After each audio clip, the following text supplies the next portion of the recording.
Questões iniciais: a situação atual do problema mediúnico. Nesta fase de acelerada transição da vida terrena, exige novos estudos e atualizadas reflexões sobre a mediunidade.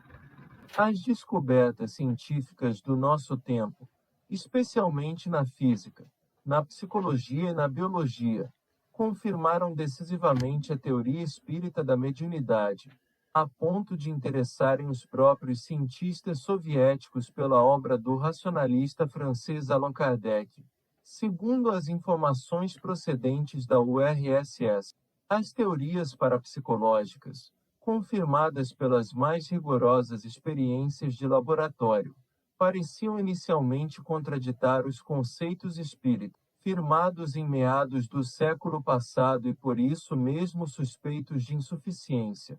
Todos os fenômenos mediúnicos reduziam-se ao plano mental, a ponto de substituir-se as palavras alma e espírito pela palavra mente.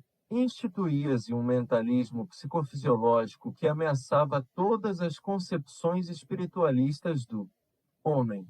Durou pouco essa ameaça. Após 10 anos de pesquisas repetitivas sobre os fenômenos mais simples, como clarividência e telepatia, outros fenômenos, mais complexos e profundos, impuseram-se à atenção dos cautelosos pesquisadores, que começaram a levantar, sem querer, as pontas do véu de Ísis. Num instante, a invasão das áreas universitárias da América e da Europa, com repercussões imediatas nos grandes centros culturais da Ásia, pelos fenômenos de aparições, vidência, manifestações tipológicas e de levitação de objetos sem contato, bem como os de precognição e retrocognição, levaram o professor Joseph Banks Hine, da Universidade de Duke, Estados Unidos, a proclamar com dados experimentais de inegável significação que o pensamento não é físico,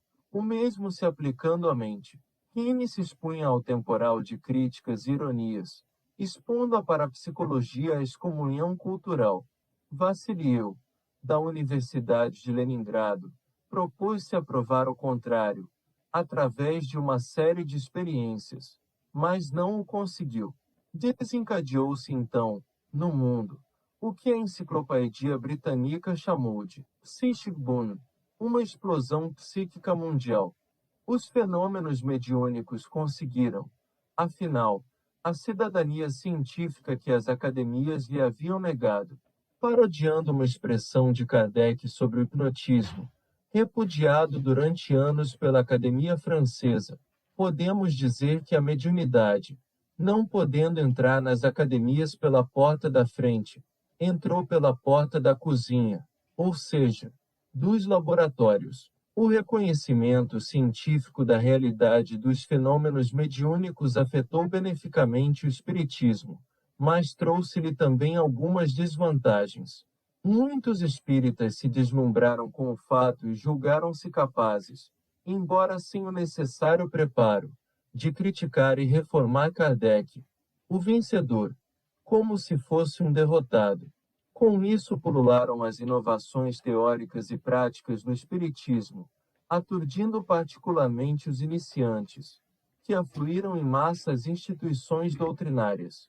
O que daí por diante se publicou, em jornais, revistas, folhetos e livros, pretexto de ensinar espiritismo e mediunidade, foi uma avalanche de pretensões vaidosas, absurdos desmedidos. Por toda parte surgiram os profetas da nova era científico-espírita, além do charlatanismo interesseiro e ganancioso dos professores contrários à doutrina, que se julgavam mais capazes de refutar Hine do que o veterano Vassiliev.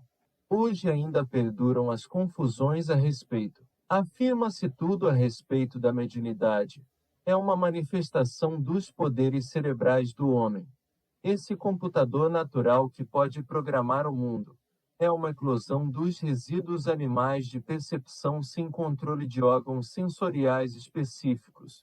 É uma energia ainda desconhecida do córtex cerebral, mas evidentemente física. Vassiliev é um despertar de novas energias psicobiológicas do homem. no limiar da era cósmica. É o produto do inconsciente excitado. É uma forma ainda não estudada da sugestão hipnótica. Ninguém se lembra da explicação simples e clara de Kardec. É uma faculdade humana.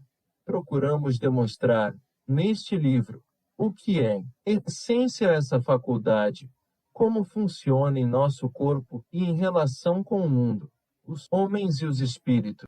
Analisamos o seu papel nos casos de obsessão e desobsessão, sua importância na vida diária e suas implicações psicológicas, sociológicas e antropológicas e assim por diante. A função decisiva da mediunidade na evolução humana, desde a selva até a civilização, já estudamos no livro O Espírito e o Tempo, mas aqui a revemos na situação de conjunto do texto. Apoiamo-nos nas obras de Kardec, nas conquistas atuais da parapsicologia, da física, da biologia e da biofísica, sem outro objetivo que o de mostrar as relações dessas conquistas recentes com a estrutura geral da doutrina espírita. Apoiamo-nos também em nossas experiências pessoais de quase toda uma vida no trato dos problemas espíritas em geral e da mediunidade em particular, na observação e tratamento de casos de obsessão, no trato direto e vivencial de casos obsessivos na família e em nós mesmos,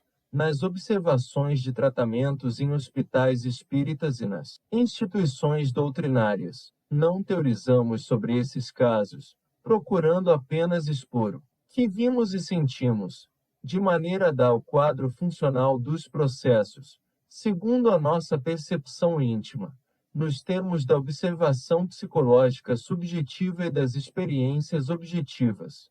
Não fazemos doutrina, procuramos apenas esclarecer, na medida do possível, as questões mais difíceis da teoria e da prática espíritas, hoje conturbadas por verdadeiras aberrações de pessoas inconscientes, que, demasiado confiantes em si mesmas, tripudiam sobre os princípios fundamentais do Espiritismo. É verdade que todos têm o direito de ter suas ideias, suas opiniões, e até mesmo de expor seus possíveis sistemas. Mas ninguém tem o direito de fazer dessas coisas, dessas interpretações ou visões pessoais, elementos capazes de integrar-se numa doutrina rigorosamente científica. Agem com leviandade e imprudência os que desejam transformar as suas opiniões em novas leis da ciência espírita.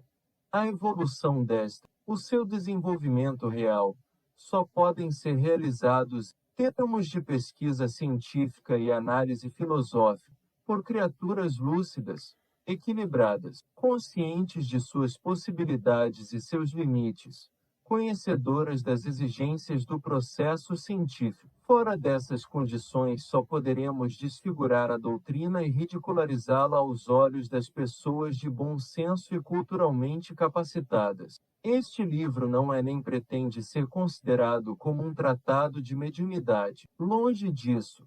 É uma exposição dos problemas mediúnicos por alguém que os viveu e vive, orientando-se nos seus meandros pela bússola de Kardec, a única realmente válida e aprovada pelo Espírito da Verdade, que simboliza a sabedoria espiritual junto à sabedoria humana.